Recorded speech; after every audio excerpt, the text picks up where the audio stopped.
Okay, so part 2 of trying to extract the key from this lock, and a bunch of you asked to try and bang the lock until the key is freed, because many of you, including myself, think that some part of the driver pin, probably the inner pin, entered some hole in the core and now it's stuck. So banging it on something hard like this vise may be able to free it, just like bumping. So I'm going to try and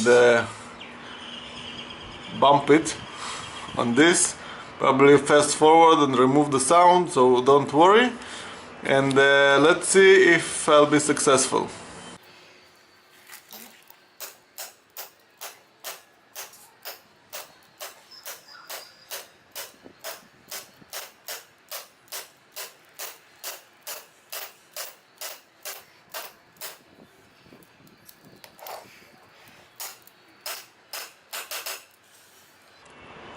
Okay, so this worked,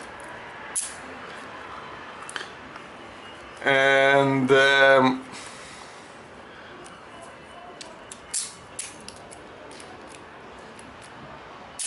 I'll try to disassemble it at the lab, and we'll see what was the problem. Okay, so this is a surprise. The key doesn't turn.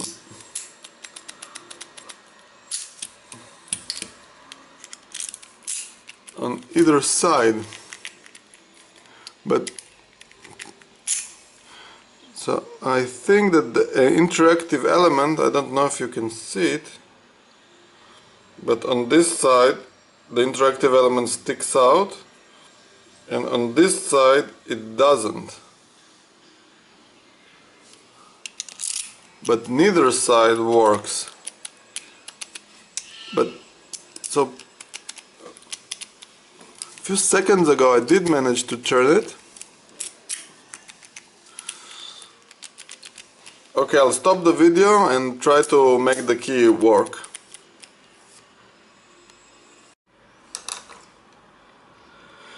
Alright, we're back in business. So the key is turned again. I removed the circlips on both sides, and I think I'm just going to pull it and let it explode. So let's see. Okay, it doesn't want. Okay, so there was a ball bearing.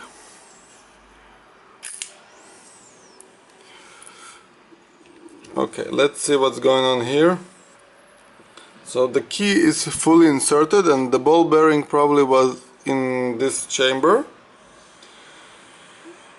And let me see. No, it's not flushed. So the interactive element is not flush where with the core, and this is not the working side. So let's insert the working side.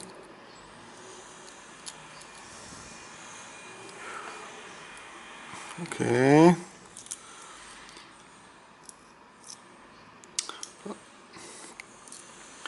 Okay, so the ball bearing in this chamber fell through, as you can see here. Oh, so it's probably wasn't the proper place for it. Probably on this side. Nope. No, not on this side either. Very strange.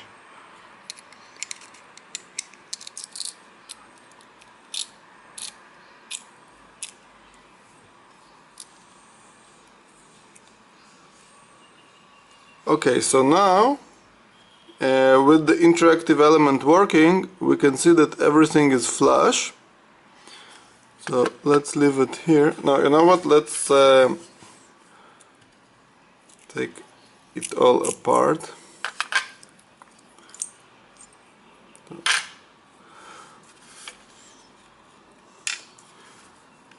So, pin 1, pin 2,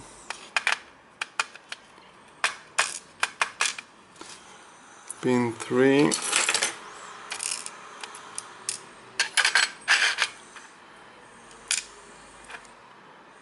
pin 4, and pin 5. So there is a strange hole that goes entirely through the core, and in this hole was this ball bearing, and I have no idea what it is used for.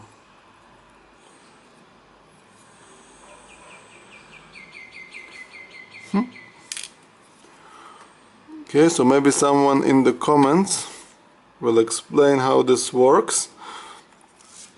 So let's see what's in here.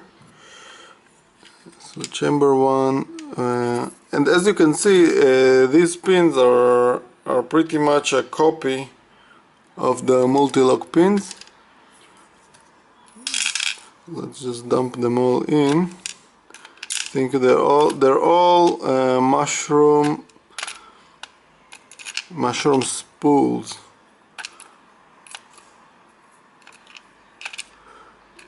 Yeah, they're all exactly the same, and I think the springs probably will be the same.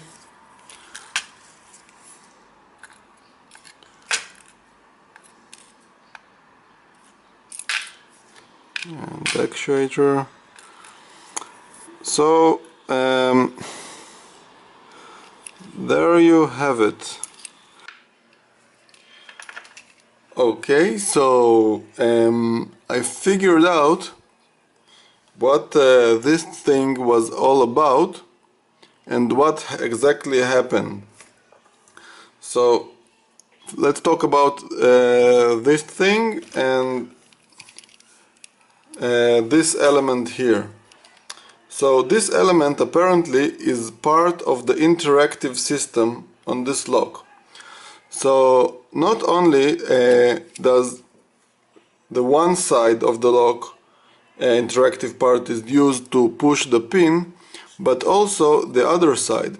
As you can see, the other side is on the other side of the key.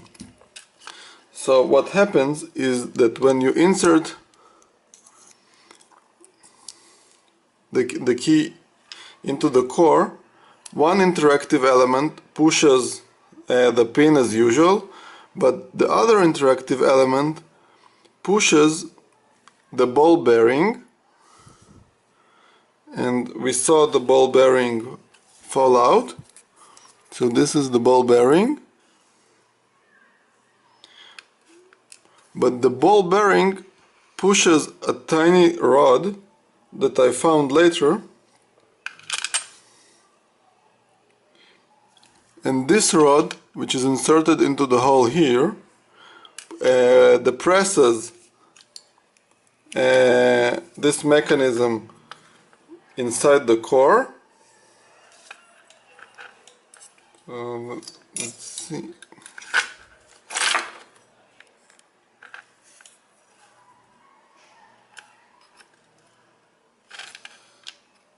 Here, as I showed before, this is spring loaded, and this depresses this spring loaded pin up, and then you can turn the core. So basically what happened to this lock is that this key has one working active element and one broken and empty element. So when the core was turned, it simply didn't depress on the pin, and the spring-loaded active element fell into this cavity inside the core and caused the core to lock. So thank you for watching and have a nice day.